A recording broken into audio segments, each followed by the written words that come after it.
මේ වීඩියෝ එක මම සෑන කාලයක් තිස්සේ කරන්න බලාපොරොත්තු වෙච්ච හැබැයි මට කරගන්න බැරි වුණ වීඩියෝ එක. සාමාන්‍යයෙන් මම මේ කන්ටෙන්ට් හදන එකෙන් කරන්නේ පොතක් ගැන කියවලා ඒ පොතේ විස්තර කතා කරනවා. එහෙම නැත්නම් ලංකා ඉතිහාසයේ වෙච්ච ඕනෑම සිදුවීමක් අරගෙන ඒ ගැන කතා කරනවා. ඉතින් මම මේ කන්ටෙන්ට් හදනකොට කීප දෙනෙක් මගෙන් අහපු දේ තමයි මම පොත් කියවන්න කැමතියි. හැබැයි මට ඒක කරගන්න විදියක් නැහැ. කොහොමද මම මේ පොත් කියවීමේ හැකියාව දියුණු කරගන්නේ? අපි පළවෙනියට තේරුම් ගන්න ඕන දේ තමයි මේ පොත් කියවන එක. එහෙම නැත්නම් මේ රීඩින් ඇබිලිටි කියන එක පුහුණුවකින් එහෙම නැත්නම් ප්‍රැක්ටිස් එකකින් අපිට දියුණු කරගන්න පුළුවන්. ඒ පළවෙනි කතාව. දෙවෙනි කතාව තමයි ඇයි අපිට පොතක් මේ කාලේ කියවන්න අමාරු? ඒකට බොහොම සර්වසාධාරණ හේතුව තමයි අපි හැමෝම ජීවත් වෙන්නේ ඩිජිටල් ඊරා එකක. මේ ඩිජිටල් ඊරා එකේ පුදුම විදියට ඩිස්ට්‍රැක්ෂන්ස් අපිට තියෙනවා අපි ෆිසිකලි පොතක් කියවන්න යනකොට. මෙන්න මේ කාරණා දෙක අපි මුලින්ම තේරුම් ගන්න ඕන. දෙවෙනි එක තමයි ලංකාව වගේ රටක පොත් කියවන එකට අපි පොත් කියවන එක අමාරු වෙන්න බලපාන කාණ්ඩ දෙකක් ඉන්නවා. පළවෙනි කාණ්ඩය තමයි තමන්ගේ ළමා කාලේ එහෙම නැත්නම් තමන්ගේ යෞවන කාලේ පොත් ගොඩාක් කියවලා තියෙනවා. හැබැයි පස්සේ කාලෙක ඉගෙනීම, රාජකාරීමේ කටයුතු එහෙම නැත්නම් මොබයිල් ෆෝන්ස්, ටැබ්, ලැප්ටොප් මේ වගේ දේවල් නිසා පොත් කියවන එක අතපසු වෙච්ච කට්ටිය. දෙවෙනි කාණ්ඩය තමයි තමන්ගේ ජීවිතේ කිසිම දවසක පොතක් කියවලා නැති කට්ටිය. මම මේ කාණ්ඩ දෙකටම ගැලපෙන විදිහේ ටිප්ස් දෙකක් තුනක් දෙන්න උත්සාහ කරන්න. පළවෙනි දේ තමයි තමන් මොන කාණ්ඩයට අයත් වුණා තේරුම් ගන්න ඕන දේ තමයි තමන් කියවන්න කැමති මොන මාතෘකාවද කියන එක. එහෙම නැත්නම් මොන සබ්ජෙක්ට් එකද කියන එක. පෞද්ගලිකව කිව්වොත් මම පොඩි කාලේ කියවන්න පටන් ගත්ත මගේ අප්පච්චි කියවපු කෙනෙක්. ඔහු මුලින්ම ගෙදරට අරන් ආවේ පත්තර. විශේෂයෙන්ම මුලින්ම කියවපු පත්තරය තමයි ලංකා පත්තර. ඊට පස්සේ ලංකාදීප, ලක්බිම, රිවිර මෙන්න මේ වගේ පත්තර තමයි මම මුලින්ම කියවන්න පටන් ගත්තේ.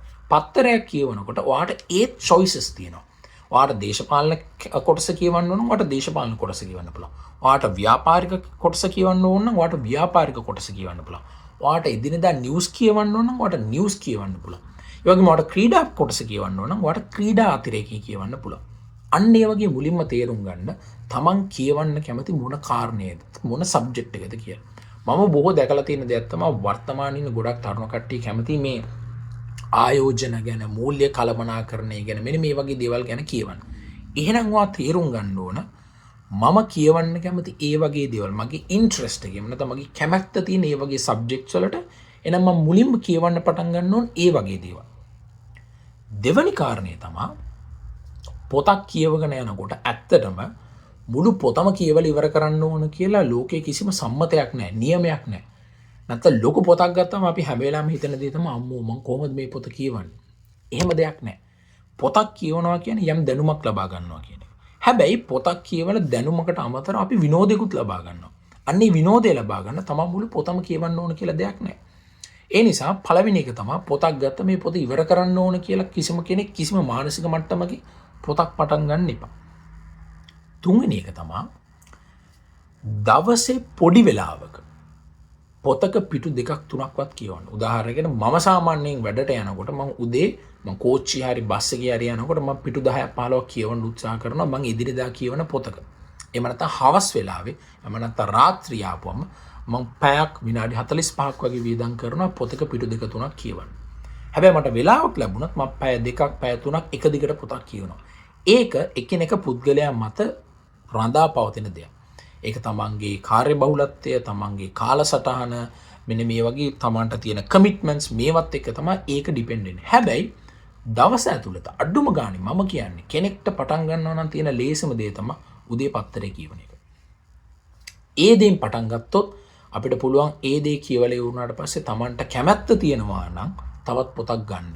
ඒ පොත ගන්නකොට අර මම කලින් කිව්වා වගේ තමන් කැමති සබ්ජෙක්ට් එකක් තෝරගන්න. හතරවෙනි කතාව මම අර මුලින් කිව්වාගේ අපි ඉන්නේ ඩිජිටල් ඊරා එකකනේ.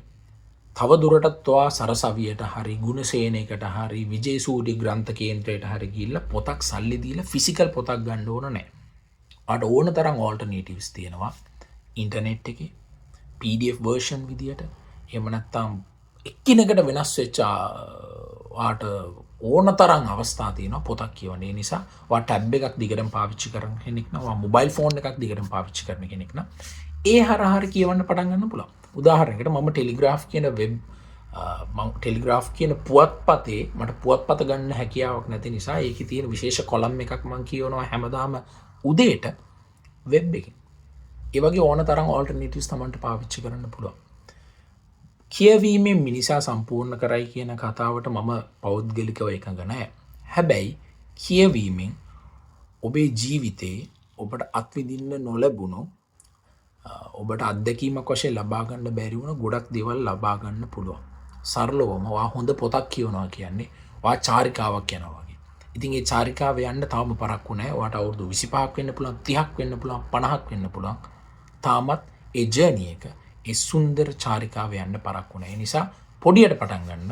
අතන ලොකුට ඉවර කරන්න පුළුවන්.